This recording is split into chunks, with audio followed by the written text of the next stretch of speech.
The Cheeseboy 628 Show, starring Cheeseboy 628. Hey YouTube, what's going on? This is Cheeseboy628 here, today giving you a double header, an OU tier Pokemon Showdown battle and then a random battle, both with my buddy GE. That's right, the legend himself. I was on his stream a few nights ago and we had this epic battle here and then we decided to have a random battle afterwards. So let's get right into this team preview. This team here, I think it's what I'm most comfortable with, my buddy Mr. Falco's team, consisting of Mega Kangaskhan, Defensive Rotom Cut, Physically Defensive Tentacruel, Specially Defensive T-Tar, and Physically Defensive Skarmory. Now GE's team is actually the team he uses a lot on his Wi-Fi battles, so I have an idea of what he's using. I know he's got that Swag-a-Thug, baby. It is so bulky on the physical side, you don't even know. I think his Charizard is Charizard Y, but I'm not entirely sure going into this battle. All I know is that Mega Kangaskhan is a huge threat, so if I can wear down Avalugg a little bit, and even the Scizor and Garchomp, Kangaskhan should have a really nice sweep going. So let's see how this battle goes. So I'm going to start out with my T-Tar right away just to get my sand up, get my rocks up real quick, and he's actually going to go out right into his Avalugg. Now, Mr. Falco's nice and smart, and he does carry that flamethrower, which does a huge chunk to that Avalugg. And although the Avalanche does a decent amount, to me, it's definitely not enough to take me out before I'm able to take him out with another flamethrower. Now, I'm pretty sure he's going to value this Avalugg a little bit more, seeing as his Charizard is not going to have fun with these rocks. So I am going to go for the Rock Slide, and I don't know what kind of T-Tar this is yet, so I'm going to go right to my Rotom C. I do carry the Willow, so it's pretty nice that I can get a Willow on really just anything except that Charizard Y, but who's going to bring that in on a potential Volt Switch. So he goes for the Stone Edge, and unfortunately he misses, but it's not a huge deal. As you'll see, it really doesn't do too much. And now that the burn's on him and he's about to die, I'm pretty sure a Volt Switch can still kill maybe from this range without the Spadef. Nope. And he makes a nice play of going for the Pursuit, predicting my switch, so it does a decent amount with that crit in mind. Now I'm going to go right to Skarmory. I can set up spikes all I really want, but he's going to bring in Avalugg now, and unless I go for the Brave Bird, he's going to spin away the rocks, and that's definitely not good for me. Thankfully, I am able to take him out. I was actually kind of worried because Avalugg is extremely bulky. Now he's not playing any games here. He brings in Charizard Y, and I bring in T-Tar for the sand, but he Mega Evolves afterwards, so he's able to get his Sun up. And then because the sun's up and I don't decide to save my T-Tar, he's able to go for the Solar Beam and take me out.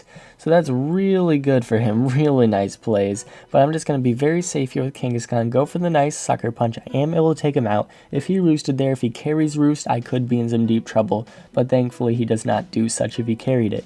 Now, he does have Brick Break on this Garchomp. A tad questionable, but hey, I guess it can be nice for some coverage. I'm pretty much free to just go for a nice Willow here, and I do happen to hit the Goodra, which seems to be Assault Vest since it doesn't have lefties, and especially how it eats up the Volt Switch. So I'm just going to go right to my Kangaskhan. I think this is a good chance to start setting up with a couple of Power Punches. Even though that Fire Blast does a lot of damage, he's like, I'm totally predicting that Tentacruel coming in, seeing as he might want to go for the T-Bolt. But no, I'm seeing through your tricks there, GE. But here's the thing. That Garchomp has Rocky Helmet, so my Kangaskhan goes down. Kangaskhan definitely does not like Rocky Helmet, as BT would say.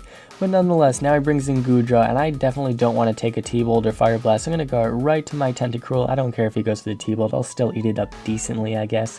And now I'm able to sub down because I do carry that on the set, and I can pretty much just stall him out until he runs out of HP from that burn, since he doesn't have recovery, since he's Assault Vest and can't rest. I'm going for the Scald, hoping to take him out, but no way. Goodra is way too bulky, and he's able to do a bit of damage with Power Whip, which is interesting to see on Goodra. You don't see that a lot, that's for sure.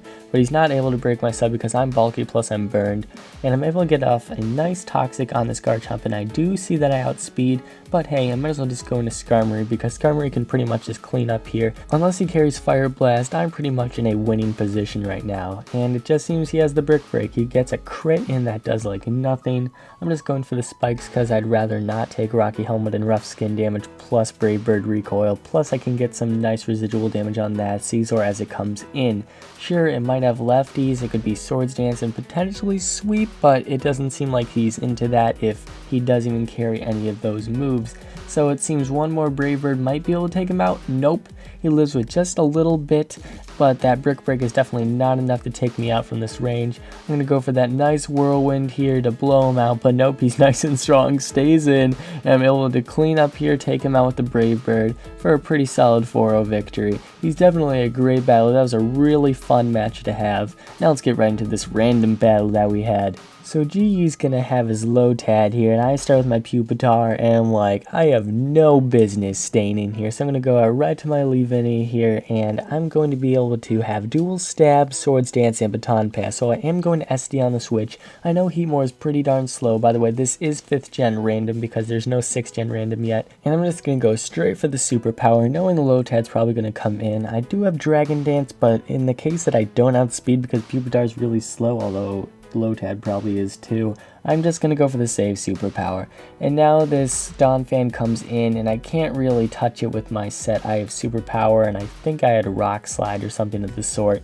So I'm just going to go right to George Bush, his favorite poke, and I'm going to be able to go for the Seed Flare. Unfortunately, miss here on this Abomasnow, but I do carry HP Fire, but it is simply not enough, and he is almost able to take me out with a Blizzard. He gets the nice freeze, and then the Hail takes me out. Let me tell you, this Hail is relentless this match. So here I'm just going to go in with Tornadus T, go for the nice revenge kill with the U-turn, and go out right to my Pupitar since he no longer has that Lotad.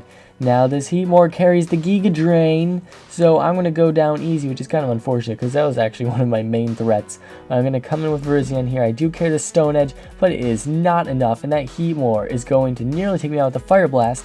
And then the Hail takes me out. This Hail, it is just killing everything. So now he's going to go for the Sucker Punch with this Heatmore. I'm going to go for the nice Air Slash. Not able to take him out. But guess what? That Hail is going to take him out. It's simply relentless. Now I have nothing to switch in on this Aerodactyl with any Rock Slide or Stone Edge, if you can look at my team there. I'm going to go into Leavinny now, and I was just hoping for the best. Going for a Leaf Blade, do a decent amount of damage, hoping for a crit. Unfortunately, that is not the case, and he's going to switch out here. He's going to go right to his Togekiss. I'm going to go for the SD on the switch, but I cannot Baton Pass to my Monferno because number one, it's not going to eat up an Air Slash, and number two, it is only a special attacker. So unfortunately, I am not going to take that Air Slash whatsoever, and I have to go out to my last resort here, this Monferno, which is on a balloon, which doesn't matter whatsoever. Gonna go for the Overheat, hope to take him out. Nope, and he's gonna T-Wave just to mock me. And I'm gonna hope to go for the Vacuum Wave and do a decent amount, and he's gonna try preserving this 3-0 here, and I'm gonna go for the Vacuum Wave, get a nice crit, but it is simply not enough for this Donphan. This Donphan's just eating it up. He's gonna go for a nice Superpower, and that's going to do a ton of damage to me to break my balloon, and now he can really just go for anything to easily take me out, unless I get a nice crit with that Vacuum Wave, but that is not the case, and he's going to take me out with that Superpower, and that's going to be a nice 3-0 in his favor. So those were some really fun matches, G. Thank you so much for letting me be on your stream. You're an awesome guy. If you're not subbed to this man, please, oh please do so. He is so awesome. He's so nice to me. Go sub him real quick. Thank you all for watching. Like, comment, sub, and until later, peace.